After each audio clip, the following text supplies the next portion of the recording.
ខ្ញុំបាទទាំងពីរអ្នកសូមគោរពជម្រាបសួរដល់លោកគ្រូអ្នកគ្រូពុកម៉ែបងប្អូនហើយនិងក្រុមជំនុំរបស់ព្រះនៅថ្ងៃនេះខ្ញុំបាទព្រាមសាយហើយខ្ញុំបាទ Channel Modox ហើយថ្ងៃផងដែរពួកយើងនឹងទៅបន្តសិក្សានៅមេរៀនថ្ងៃបោះសុទ្ធរបស់យើងគឺនៅក្នុងមេរៀនទី8ដែលមានចំណងជើងថា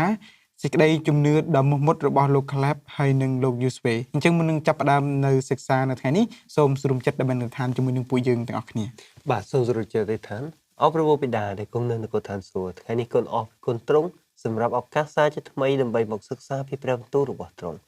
ហើយសម្រាប់ពេលវេលាដើម្បីរៀនអំពីវីរបុរសទាំងពីរនៅក្នុងមេរៀននេះបិតាសូមទ្រង់គង់ជាមួយសូមព្រះវិញ្ញាណបរិសុទ្ធមកសន្ធិដ្ឋលើអស់ទាំងអ្នកដែលស្ដាប់នៅ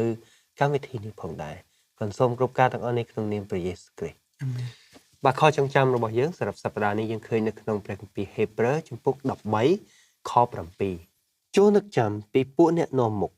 ដែលបានផ្សាយព្រះបន្ទូលមកអ្នករាល់គ្នាត្រូវតែត្រាប់តាមសេចក្តីជំនឿរបស់អ្នកទាំងនោះទាំងពិចារណាមើលចុងបំផុតនៃកិរិយាគេផង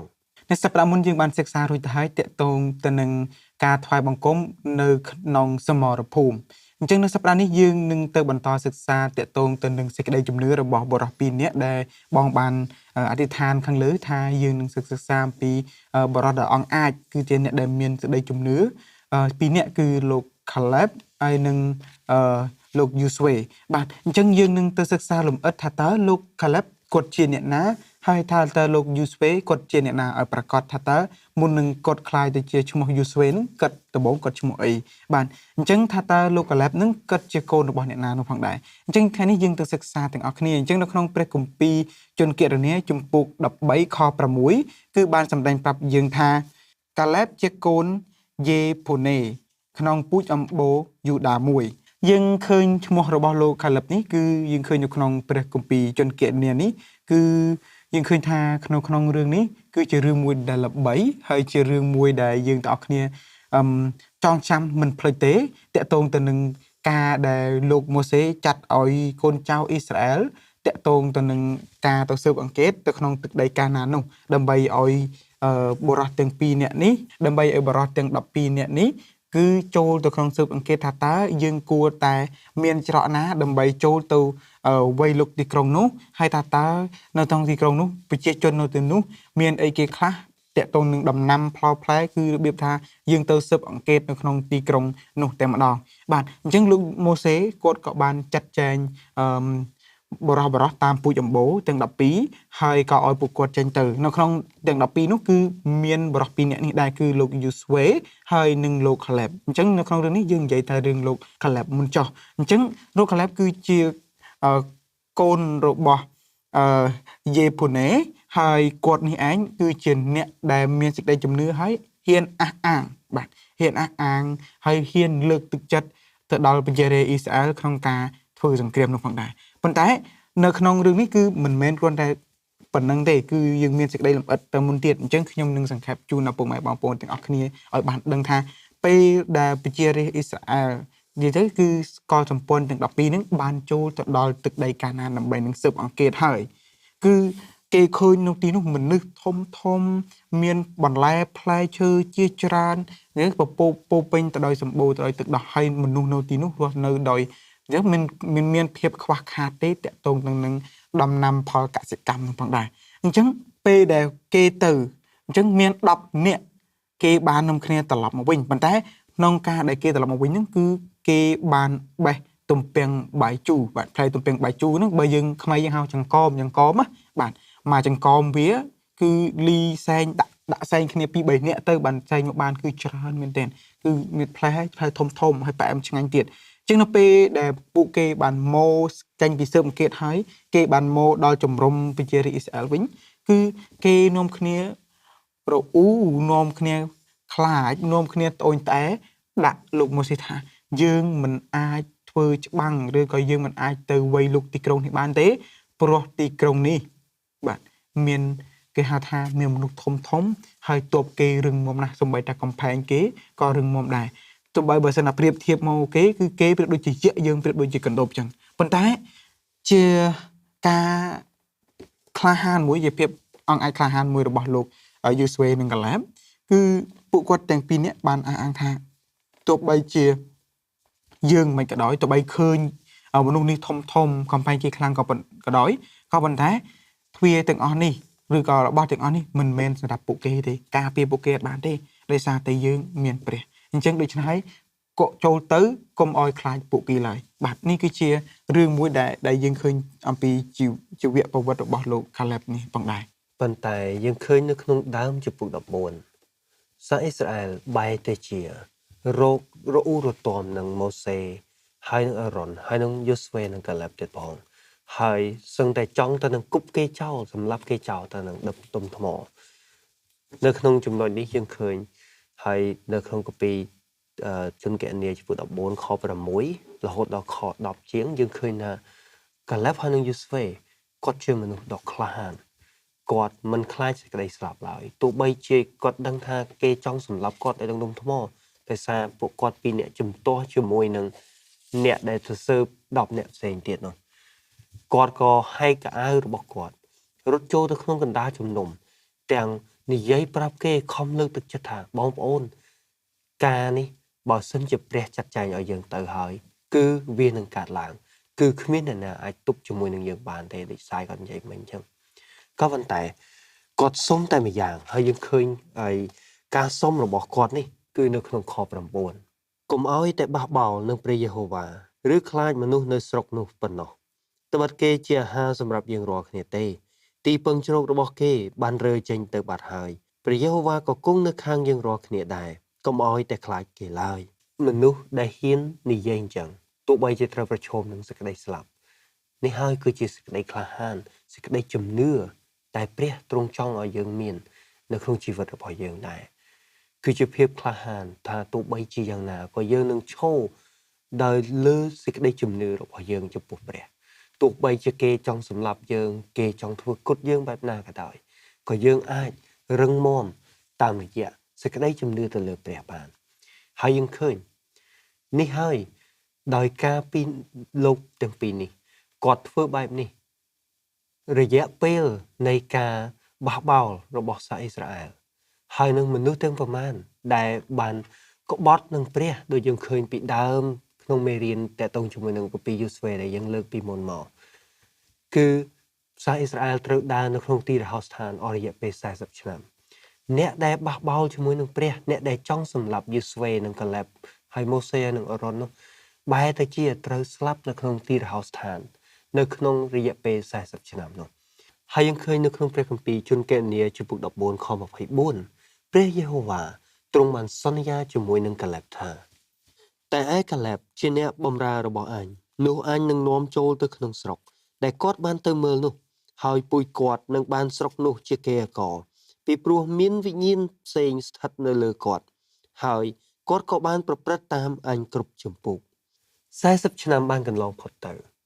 ហើយលោកកាឡែបគាត់នៅរស់ពិតមែនសេចក្តីសន្យារបស់ព្រះសម្រាប់គាត់បានពិតជាកាត់ឡើងពិតមែន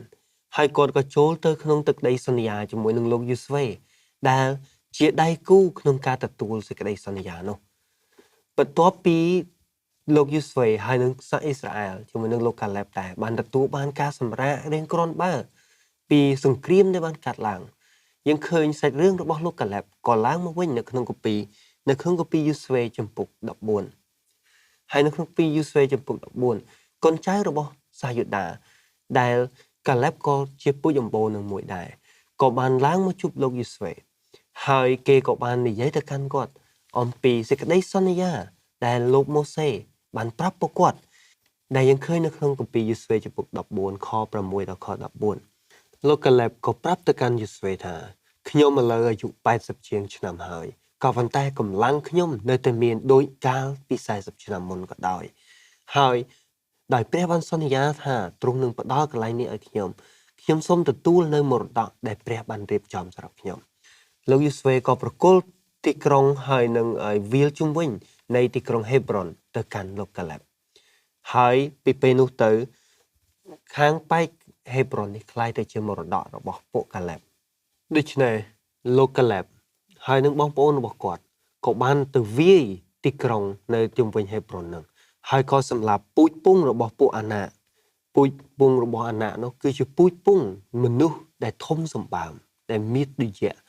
ដូច ពួកសាសអ៊ីស្រាអែលបានលើកពីដើម40ឆ្នាំមុននោះមក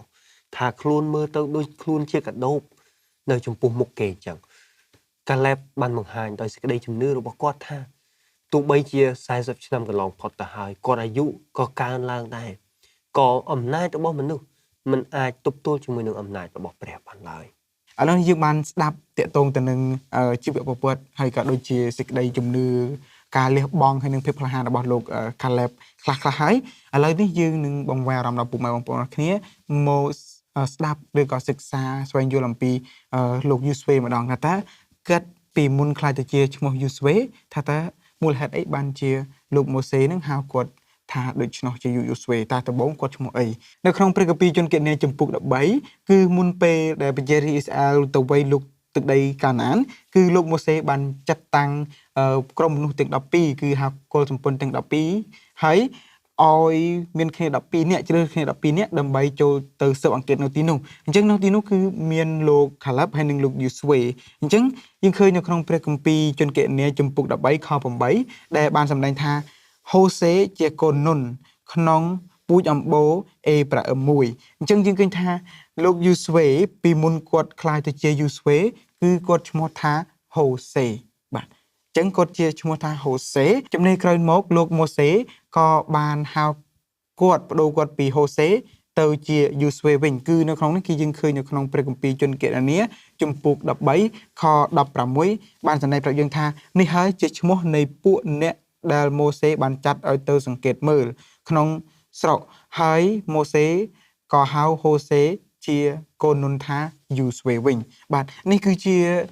ឈ្មោះវីរបុរសរបស់យើងដែលយើងតែងស្គាល់ថាលោកយូស្វេហ្នឹងគឺពីមុនគាត់ឈ្មោះថាហូសេនោះឯង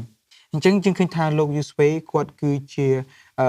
យុវជនមួយដែលមានចិត្តក្លាហានហើយមានសេចក្តីជំនឿជឿលើព្រះ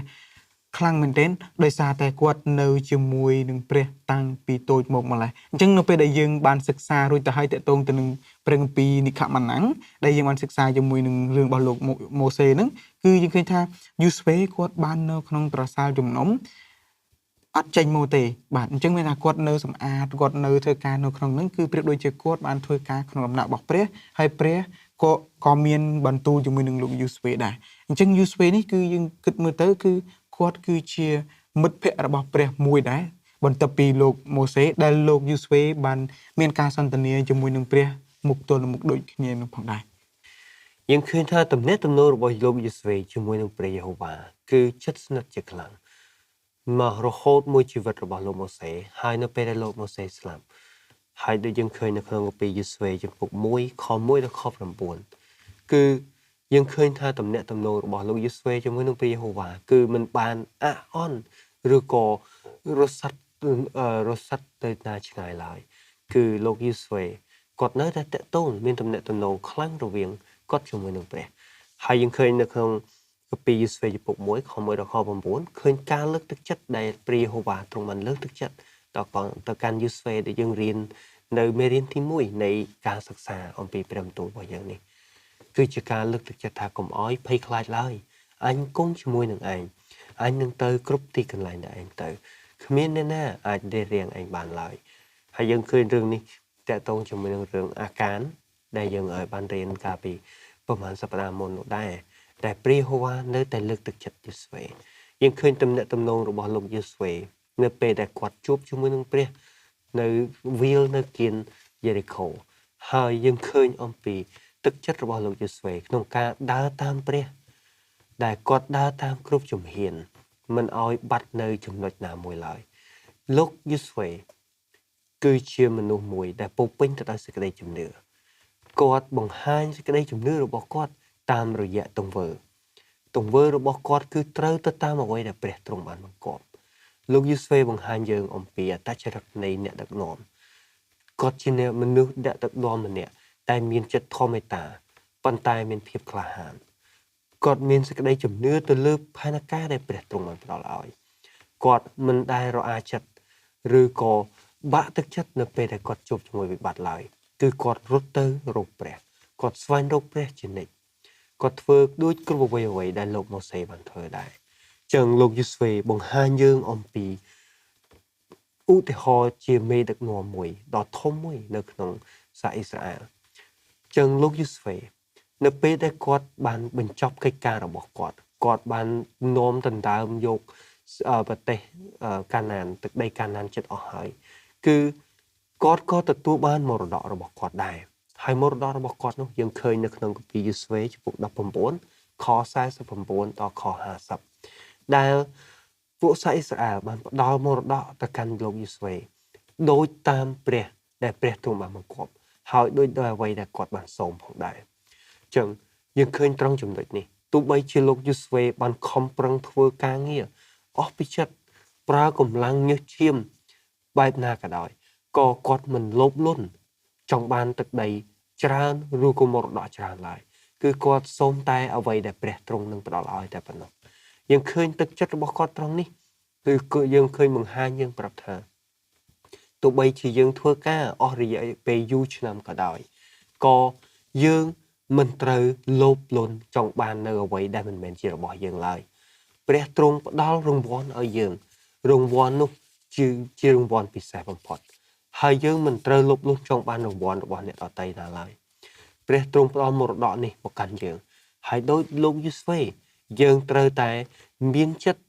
ធូររលុងមានចិត្តទូលាយមានចិត្តសប្បាយនៅពេលដែលយើងទទួលបានមរតករបស់យើងហើយយើងឃើញថាលោកយូស្វេក៏បានសាងសង់ទីក្រុងមួយនៅកន្លែងទឹកដីមរតករបស់គាត់ហើយយើងឃើញគាត់ក៏រស់នៅទីនោះរហូតដល់ចប់ជីវិតរបស់គាត់នៅពេលដែលយើងបានសិក្សាតាក់ទងទៅនឹងរឿងរបស់លោក Caleb ហើយនឹងលោក Joshua ហើយទោះបីជាពួកគាត់ទាំងពីរនាក់ធ្វើការងារបម្រើព្រះជាឋានៈដឹកនាំជាអ្នកធំជាអ្នកមានខ្ពង់ខ្ពស់យ៉ាងណាក្តីហើយគាត់ធ្វើការងារបម្រើព្រះយូរយ៉ាងណាក្តីក៏ប៉ុន្តែពួកគាត់មិនទាមទារអ្វីលើសលប់ទេគឺគាត់ធ្វើការដោយចិត្តបន្ទាបខ្លួនចិត្តសុភាពរៀបសារនៅផងដែរអញ្ចឹងយើងឃើញនៅក្នុងព្រះគម្ពីរម៉ាកុសជំពូក10ខ42ដល់ខ45គឺព្រះយេស៊ូវបានទូន្មានដល់ពួកសិស្សហើយនិងពួកអ្នកដែលព្រះអង្គកំពុងតែបង្រៀននោះគឺថាអស់អ្នករាល់គ្នាណាដែលនៅក្នុងចំណោមអ្នករាល់គ្នាដែលចង់ធ្វើជាអ្នកធំ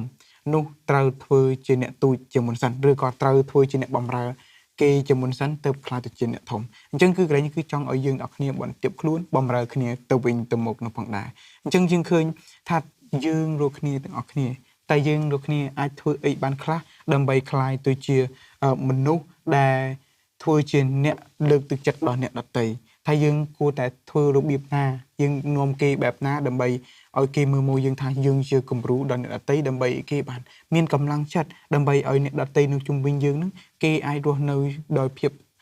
សប្បាយរីករាយហើយនឹងសេចក្តីអំណរដែលចេញមកពីព្រះដែលព្រះបញ្ចេញបញ្ចាំងដល់យើងរាល់គ្នានេះចំណុចទី1ដែលអាចជួយយើងក្នុងការលើកទឹកចិត្តអ្នកដទៃគឺយើងឃើញនៅក្នុងព្រះគម្ពីរសញ្ញាថ្មីទាំងមូលតែម្ដងប៉ុន្តែនៅថ្ងៃនេះខ្ញុំនឹងលើកតែខ2ខទេតែតรงជាមួយនឹងចំណុចនេះគឺយើងឃើញនៅក្នុងព្រះគម្ពីររ៉ូមចំពុក12ខ1ហើយនិងខ2ដែលសាវកប៉ូល